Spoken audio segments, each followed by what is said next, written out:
여러분, 왕자와 거지라는 이야기를 잘 알고 계시죠? 아주 옛날부터 전해오던 동화책인데 내용은 이렇습니다. 한 나라에 똑같이 생긴 아이가 태어나죠.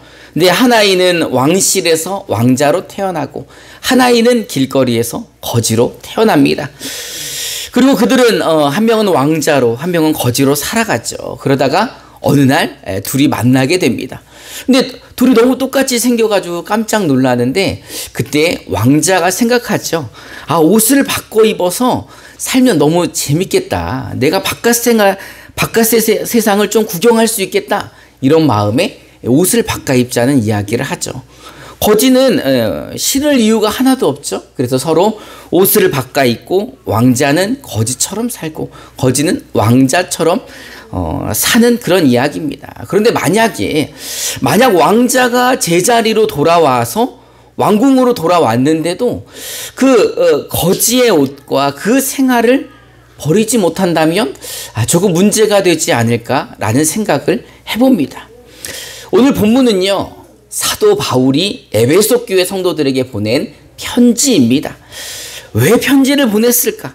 사도 바울이 에베소 교회 성도들에게 편지를 보낸 이유는 그들이 예수님을 믿었지만 예수님을 믿지 않았던 때의 삶을 버리지 못했기 때문입니다. 우리 에베소서 4장 17절을 우리말 성경으로 한번 읽어봅시다. 시작.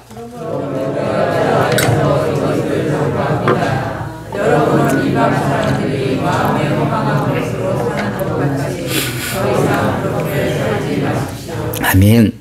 사도 바울은 에베소 교인들에게 이방 사람들처럼 마음에 허망한 것으로 살지 말라. 더 이상은 그렇게 살지 말아라 라고 말씀하고 있습니다.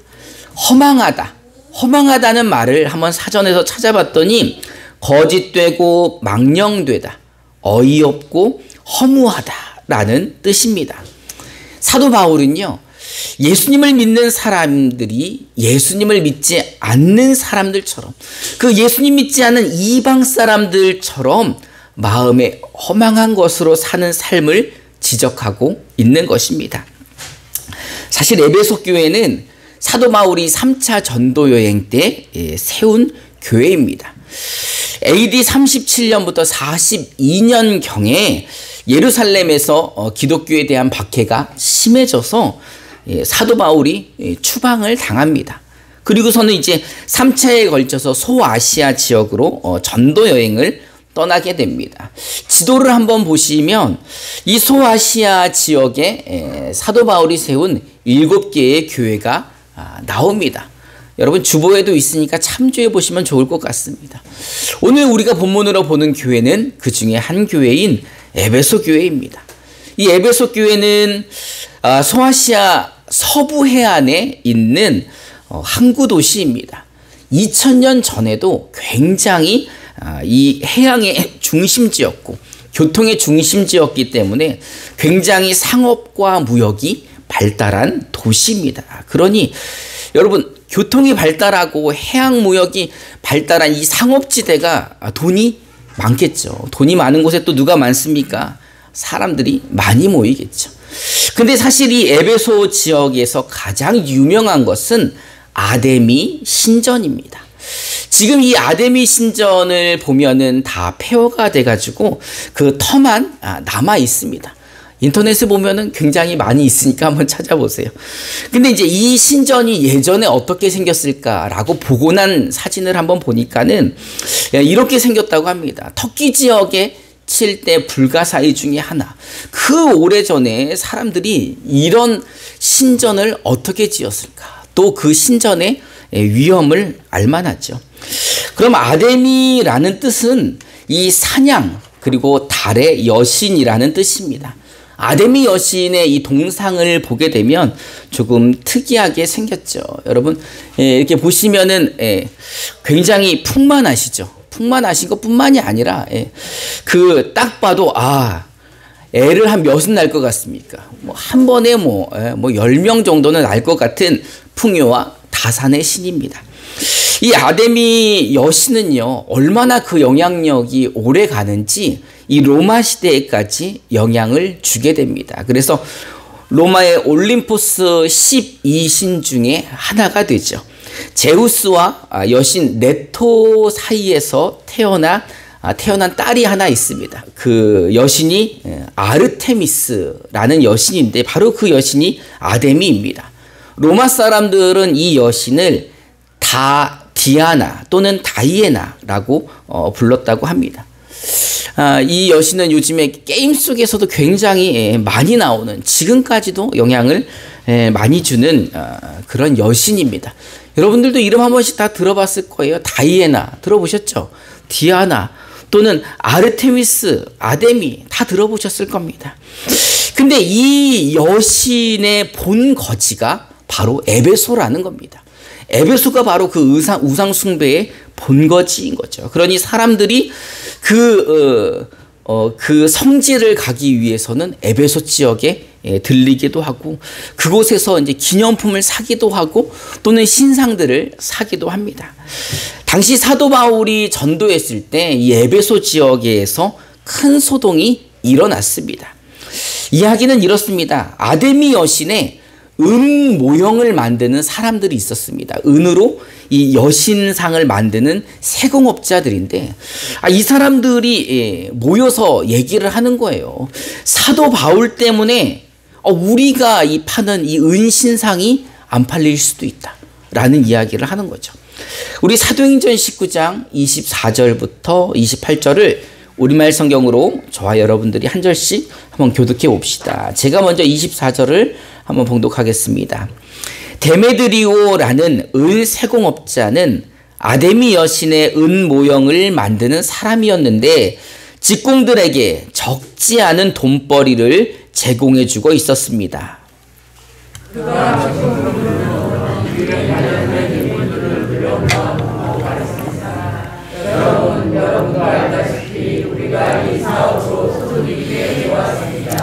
그런데 여러분도 보고 들은 대로 바울이라는 이 사람이 여기 에베소뿐 아니라 아시아 온 지방에서 사람이 만든 신은 신이 아니다 라며 많은 사람들을 설득해 마음을 돌려놓고 있습니다.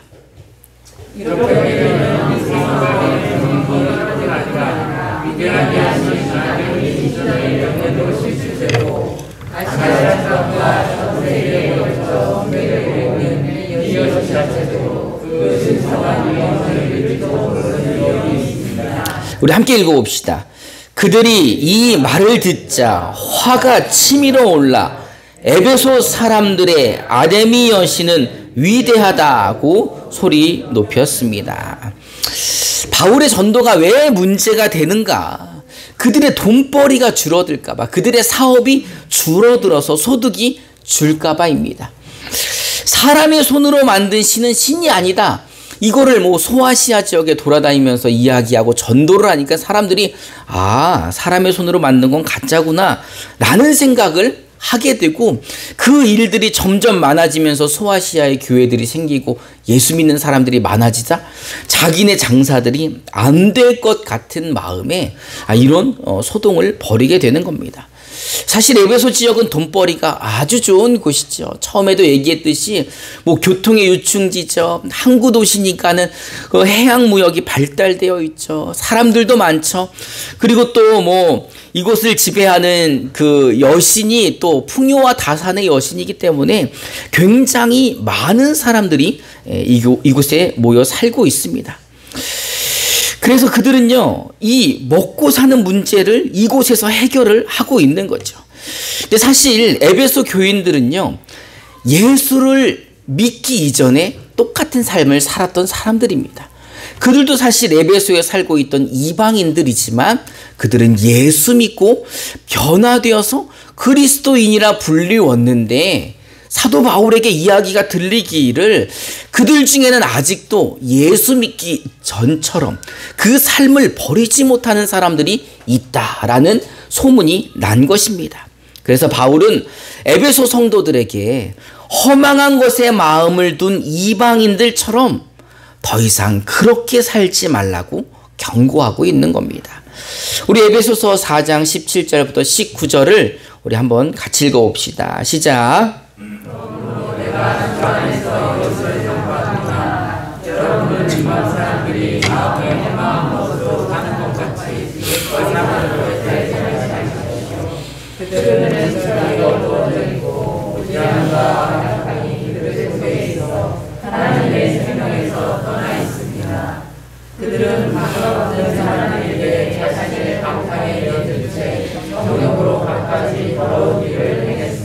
아멘.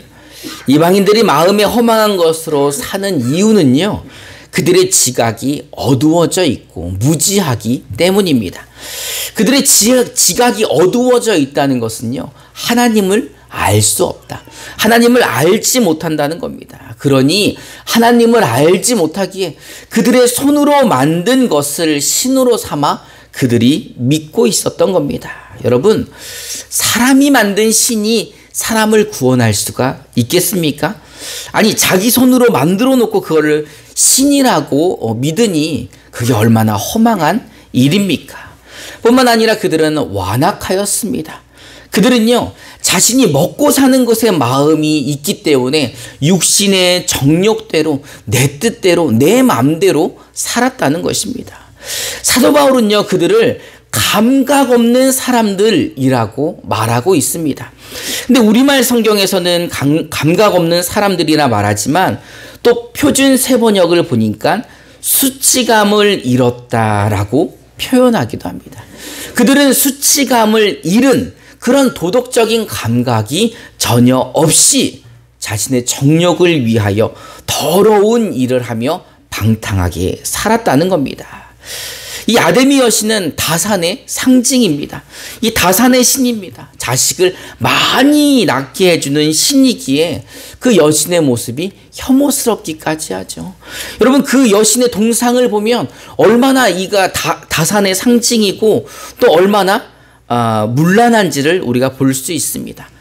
또 이 신전이 있는 곳이 어디입니까? 바닷가 아닙니까? 해상무역이 발달해서 돈이 많이 모이는 곳, 사람이 많이 모이는 곳.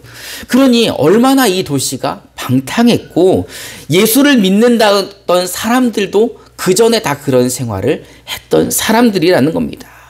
근데 오늘 사도 바울이 지적하는 문제는 그거보다 예수를 믿고 난 이후에도 그 옛사람의 모습을 버리지 못하는 그들의 삶을 보고 이야기를 하는 것입니다.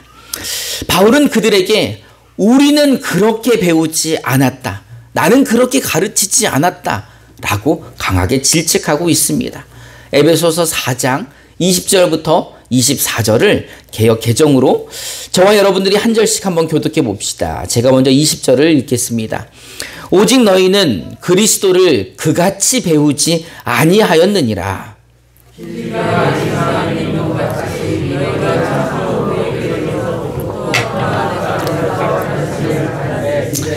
너희는 유혹의 욕심을 따라 썩어져가는 구습을 따르는 옛사람을 벗어버리고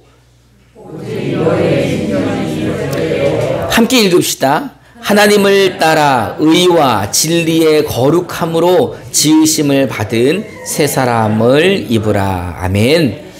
바울이 자기가 전도했을 때 그렇게 가르치지 않았다는 겁니다.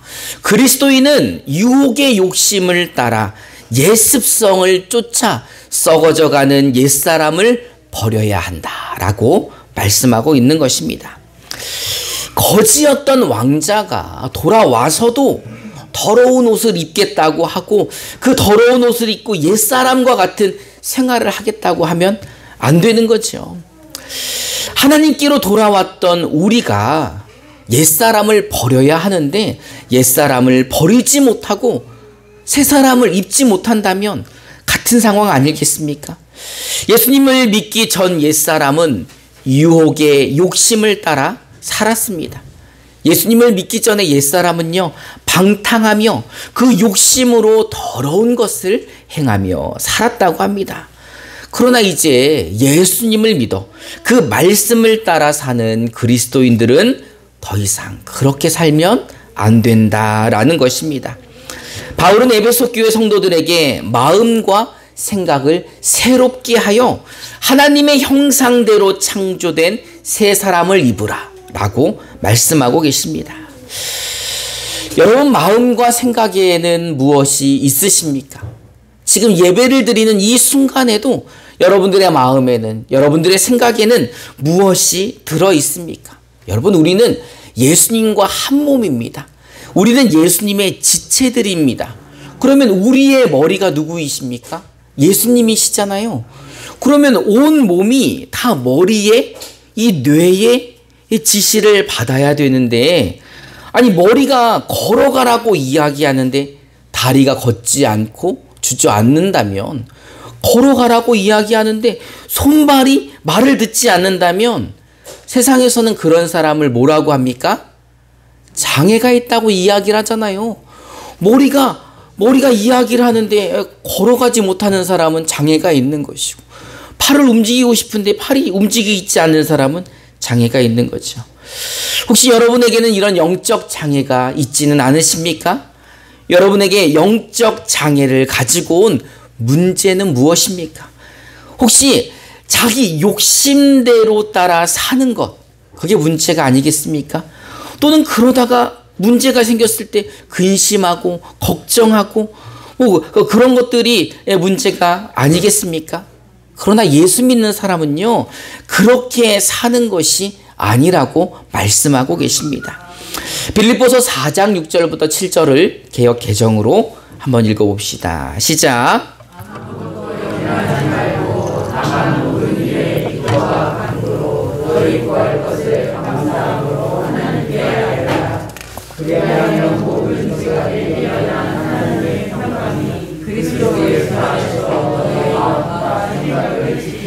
아멘. 여러분, 아무것도 염려하지 마시기 바랍니다. 염려한다고 해결되는 건 없잖아요. 여러분, 염려한다고 머리카락이 자랍니까? 염려한다고 키가 커집니까? 오히려 그 염려와 걱정은 여러분들을 영적 장애인으로 만들 것입니다. 염려가 되고 걱정이 될 때 그리스도인들은요, 예수 믿는 사람은요, 기도하는 거라고 말씀하고 계십니다.